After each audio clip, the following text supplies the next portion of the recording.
In today's video, we're going to be talking about the role of language. There are over 7,000 languages spoken across the world today, and there are even more of that we know of. And even within that, there are variations in different dialects. Some countries have more than one official language because they're aware of the diversity within their own country. And there's also a lot of work being done to protect language because of how is it a big part of people's identity and culture. Language is a core element in intercultural communication because language and intercultural communication are intertwined, since when you interact with another language, it means you're also interacting with another culture, especially since it's the people that speak that language. Without language, we wouldn't be able to communicate with others. It can be difficult to understand one's culture without experiencing its language.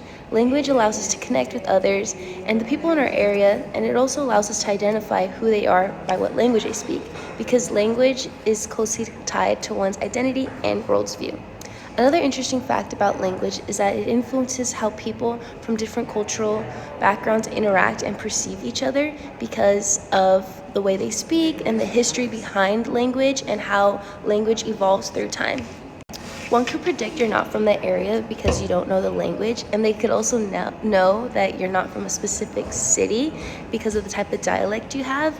For example, my family is from Mexico, and I've been speaking Spanish my entire life, yet here in Spain, I am still confused and don't really know. I'm basically relearning Spanish because of the different dialects that are being used and the different accents, and I have been told by multiple people that my Spanish is very Mexican. Although I am speaking the language of Spain, I'm still having trouble navigating the spaces because of these differences. I feel like people can automatically tell that my Spanish is very different, and a lot of times people comment on it as well.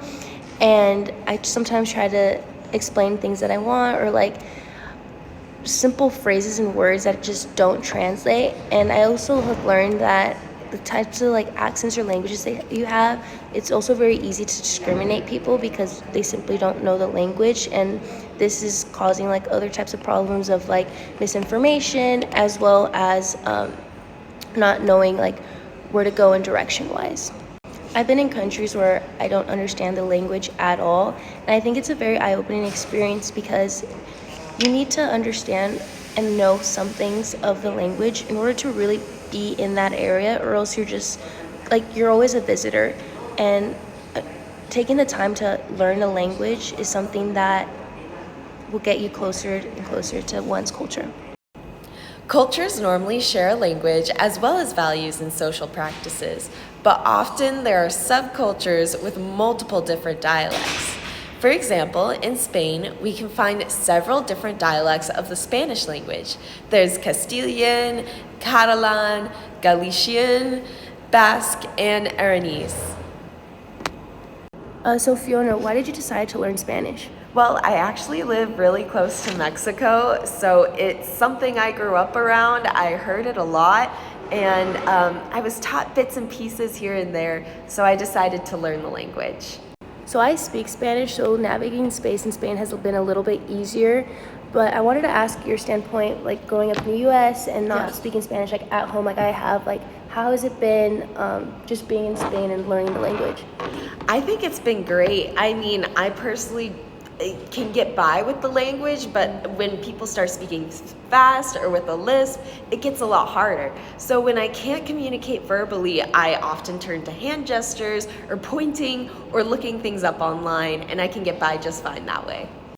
So Shai, have you found any differences with the language here in Spain versus the Spanish that you're used to speaking? Yes, a lot.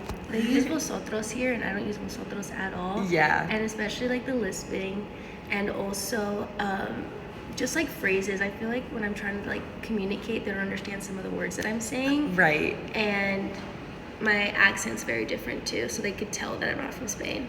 Yeah. Fiona, have you ever been in a place where you can't communicate with others? What do you do? Yeah, I mean, like I said earlier, I turn to gestures and sign language a lot. Recently, I went clothes shopping, and I was trying to tell the employee that I wanted a bodysuit, but I didn't know the word for that. So I started describing it in Spanish the best I could. Es una camisa, pero tiene pantalones también.